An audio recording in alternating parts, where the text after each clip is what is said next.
ప్రముఖ వివాదాస్పద దర్శకుడు ఆర్జీవీకి సంబంధించి హైకోర్టులో భారీ ఊరట లభించింది. ఆర్జీవీ మీద కమ్మరాజ్యంలో కడపరెడ్లు సినిమాకి సంబంధించి గుంటూరు సిఐడి పోలీసులు కేసు నమోదు చేస్తూ వచ్చారు. ఆయనకి సంబంధించి ఈ సినిమాకి సంబంధించి మనోభావాలు దెబ్బతినే విధంగా ఉన్నాయని చెప్పేసి కూడా కొంతమంది వ్యక్తులు ఫిర్యాదు చేయడంతో ఈ ఇష్యూకి సంబంధించి ఆర్జీవీకి గుంటూరు సిఐడి పోలీసులు సమన్లు కూడా జారీ చేస్తూ వచ్చారు. అయితే ఆర్జీవీ మీద మొత్తం 3 ప్రాంతాల్లో కేసులు నమోదవుతూ వచ్చాయి. ఒంగోలు, అమరావతి, గుంటూరుకు సంబంధించిన ప్రాంతాల్లో ఈ యొక్క సినిమాకి సంబంధించి కేసులు నమోదవుతూ వచ్చాయి. అయితే ఫిబ్రవరి 10న ఈ సినిమాకి సంబంధించి ఆర్జీవీకి సమన్లు ఇచ్చి విచారణకు హాజరు కావాలని చెప్పేసి కూడా పోలీసులు తెలుపుతూ వచ్చారు. అయితే ఈ ఇష్యూ మీద మాత్రం ఆర్జీవీ హైకోర్టుని ఆశ్రయించి ఈ ఇష్యూకి సంబంధించి స్టే కోరాలని చెప్పేసి కూడా చెప్తారు. అయితే ఈ ఇష్యూకి సంబంధించి హైకోర్టు కూడా కొంత ఆగ్రహం వ్యక్తం చేస్తూ వచ్చింది. ఈ సినిమాకి సంబంధించి 2019లో విడుదలైనటువంటి సినిమాకి సంబంధించి ఇప్పుడు విచారణ ఏంటంటూ కూడా హైకోర్టు ఆగ్రహం వ్యక్తం చేస్తూ వచ్చింది. అలాగే ఐపీఎన్కి సంబంధించి గతంలో కూడా ఈ ఇష్యూకి సంబంధించి ఈ సినిమాకి సంబంధించి చాలాసార్లు కేసులు నమోదు వచ్చాయి. ఆ తర్వాత వాటి క్లియరెన్స్ కూడా ఇస్తూ వచ్చాము. కానీ ఇప్పుడు మళ్ళీ కొత్తగా దానికి సంబంధించి విచారణ చేయడం ఏంటంటూ కూడా ఆర్జీవీకి సంబంధించిన ఈ వివాదం పైన కూడా హైకోర్టు కొంత ఆగ్రహం వ్యక్తం చేస్తూ పోలీసులకు కూడా ఆగ్రహం వ్యక్తం చేస్తూ వాళ్ళకి సీరియస్ అయినటువంటి పరిస్థితి కూడా మనం చూస్తూ. అయితే ఈ సినిమాకి సంబంధించి 2019 ఎన్నికలకు సంబంధించి జగన్మోహన్ రెడ్డి అధికారంలోకి వచ్చిన తర్వాత ఆ రాజకీయాలను యాప్ చేస్తూ ఆ రాజకీయ సంబంధించిన అంశాలను క్రోడీకరించి ఒక సినిమాని నిర్మిస్తూ వచ్చారు ఆర్జీవీ. అలాంటి సమయంలో ఈ సినిమాకి సంబంధించి పెద్ద ఎత్తున రాజకీయ విమర్శలు కూడా ఎదుర్కొంటూ వచ్చాయి. కమ్మరాజ్యంలో కడపరెడ్లు అనేటువంటి టైటిల్ పైన కూడా అప్పుడు చాలా కాలం పాటు రాజకీయ వివాదం ఎదుర్కొంటూ వచ్చింది. ఆ తర్వాత సెన్సార్ బోర్డు కూడా దాని మీద సీరియస్ అయ్యి ఆ టైటిల్ని కూడా మార్చాలంటూ కూడా ఆర్జీవీకి కూడా నోటీసులు ఇచ్చింది. అయితే ఆ తర్వాత ఆ సినిమాకి సంబంధించి టైటిల్ని కూడా చేంజ్ చేస్తూ ఆర్జీవీ నిర్ణయం తీసుకున్నారు. అమ్మరాజ్యంలో కడప బిడ్డలు అనే టైటిల్తో ఆ సినిమాని కూడా మార్పు చేసి కొన్ని మార్పులు చేర్పులు కూడా చేసి ఆ సినిమాని కూడా విడుదల చేయడం వస్తూ జరిగింది. అయితే ఈ సినిమాకి సంబంధించి కూడా గతంలో కూడా రాజకీయ పరంగా కొంతమంది వ్యక్తులకు సంబంధించి వాళ్ళ రాజకీయ అంశాలను కావచ్చు లేదంటే వాళ్ళ వ్యక్తిగత అంశాలను కావచ్చు సినిమాల్లో రూపొందించారంటూ కూడా ఆర్జీవీ మీద పలు కేసులు నమోదవుతూ వచ్చాయి. కానీ అప్పుడు ప్రభుత్వానికి సంబంధించి ప్రభుత్వం మారడము అప్పుడు కొంతమంది అధికారులు అంటే ఏదైతే చంద్రబాబు నాయుడు గారు కావచ్చు లేదంటే లోకేష్ కావచ్చు పవన్ కళ్యాణ్ కావచ్చు వీళ్ళకి సంబంధించినటువంటి అంశాలు కూడా దాంట్లో సినిమాలో ఉన్నాయి, వాటిని కించపరిచే విధంగా ఉన్నాయని చెప్పేసి కూడా అప్పుడు కేసులు కూడా వేయడం కూడా మనం చూస్తూ వచ్చాం. సో ఈ అంశాలన్నీ కూడా ఉన్నప్పుడు కూడా ఈ సినిమాకి సంబంధించి అప్పుడు హైకోర్టులో కూడా ఊరట వచ్చింది ఆర్జీవీకి. ఆ తర్వాత ఈ సినిమాకి సంబంధించి సెన్సార్ బోర్డు నుంచి కూడా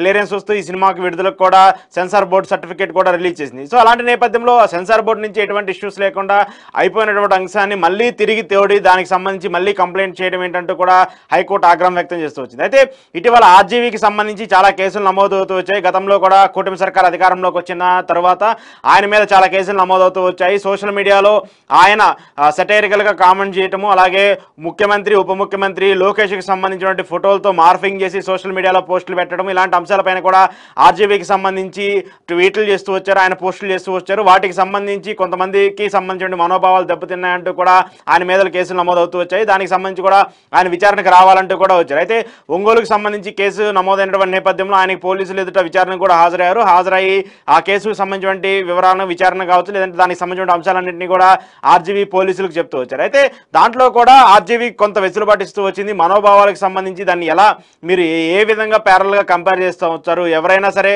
కొన్ని ఇష్యూకి సంబంధించి నిజంగా ఒక వ్యక్తి తరపున ఒక వ్యక్తికి సంబంధించి మాట్లాడినా ఆ వ్యక్తికి సంబంధించి విమర్శలు చేసినా ఆ వ్యక్తి కదా కంప్లైంట్ ఇవ్వాల్సింది, మరొక వ్యక్తి కంప్లైంట్ ఇవ్వడం ఏంటంటూ కూడా ఆర్జీవీ డైరెక్ట్గా పోలీసులను కూడా ప్రశ్నించిన పరిస్థితిని కూడా మనం చూస్తూ వచ్చాము. అలాంటి సమయంలో కూడా ఆ కేసుకు సంబంధించి కూడా ఆర్జీవీకి ఒక ఊరట కూడా వచ్చినటువంటి పరిస్థితిని కూడా మనం చూస్తూ వచ్చాం. అయితే ఆర్జీవీకి సంబంధించి ఖచ్చితంగా ఏదో ఒక కేసులో ఇరికించి ఆర్జీవీని ఖచ్చితంగా జైలుకు పంపాలని చెప్పేసి కూటమి ప్రయత్నిస్తున్నట్టు కూడా వైసీపీ నేతలందరూ కూడా వ్యాఖ్యలు చేస్తూ వస్తున్నారు. ఎందుకంటే గతంలో వైసీపీకి సంబంధించి కావచ్చు జగన్మోహన్ రెడ్డికి సంబంధించి కావచ్చు ఆయన చేసినటువంటి కామెంట్స్ కావచ్చు లేదంటే ఆయనకి సపోర్ట్గా మాట్లాడినటువంటి మాటలు కావచ్చు ఇవన్నీ కూడా రాజకీయంగా కొంత చర్చనీయాంశంగా అయిపోయినటువంటి నేపథ్యంలో ఆర్జీవీకి సంబంధించి ఆయనకి సపోర్ట్గా వైసీపీకి సంబంధించిన వ్యక్తులందరూ కూడా వస్తూ ఉన్నారు.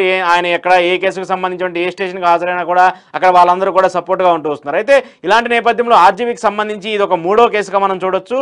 ఈ కేసుకు సంబంధించి ఏదైతే ప్రధానంగా 2019లో విడుదలైనటువంటి ఈ సినిమాకి సంబంధించి ఈ 3వ కేసుకు సంబంధించి కూటమి సర్కారు వచ్చిన తర్వాత పెట్టినటువంటి ఈ 3వ కేసుకు సంబంధించి దీంట్లో కూడా ఆర్జీవీకి కొంత ఊరట వచ్చిందనే మనం ఖచ్చితంగా చెప్పొచ్చు. ఎందుకంటే ఈ ఇష్యూకి సంబంధించి ఖచ్చితంగా అప్పుడు ఉన్నటువంటి టైటిల్ కాంట్రవర్సీ కావచ్చు, 2 కులాల మధ్య గొడవలు పెట్టే విధంగా విధంగా కొన్ని రెండు కులాల మధ్య వివాదాస్పదంగా చర్యలు పెట్టే విధంగా ఆర్జీవీ ప్రయత్నిస్తున్నారంటూ కూడా ఆయన మీద సోషల్ మీడియాలో కావచ్చు, లేదంటే కొంతమంది టీడీపీకి సంబంధించిన శ్రేణులు కూడా ఆగ్రహం వ్యక్తం చేస్తూ వచ్చారు. అవన్నీ కూడా మనం చూస్తూ వచ్చాము. ఎట్టకేలకు ఆ సినిమా అయిపోయింది, ఆ ఇష్యూ అయిపోయింది. 2019 తర్వాత ఆ సినిమాకి సంబంధించి అది హిట్ అయిందా ఫ్లాప్ అయిందా అనేది పక్కన పెడితే మాత్రము ఆ సినిమా ఇచ్చినటువంటి కాంట్రవర్సీ, ఆ సినిమా ఇచ్చినటువంటి ఇష్యూస్ కూడా చాలా పెద్ద ఎత్తున వస్తూ వచ్చాయి. అయితే అయిపోయినటువంటి అంశాన్ని మళ్ళీ తీసి కేసులు పెట్టడం ఏంటంటే కూడా కోర్టు ఆగ్రహం వ్యక్తం చేయడం కూడా ఒక సీరియస్ అవుతూ వచ్చింది. అయితే ఆర్జీవీకి సంబంధించి మాత్రము ఈ కేసుకు సంబంధించి ఒక ఊరట అయితే దక్కుతూ వచ్చింది. ఈ కేసుకు సంబంధించి స్టే ఇస్తూ కూడా హైకోర్టు తీర్పునిచ్చింది. ఈ అంశానికి సంబంధించి మరి పోలీసులు తదుపరి చర్యలు ఎలా ఉంటాయి, మిగతా కేసులకు సంబంధించి ఏమన్నా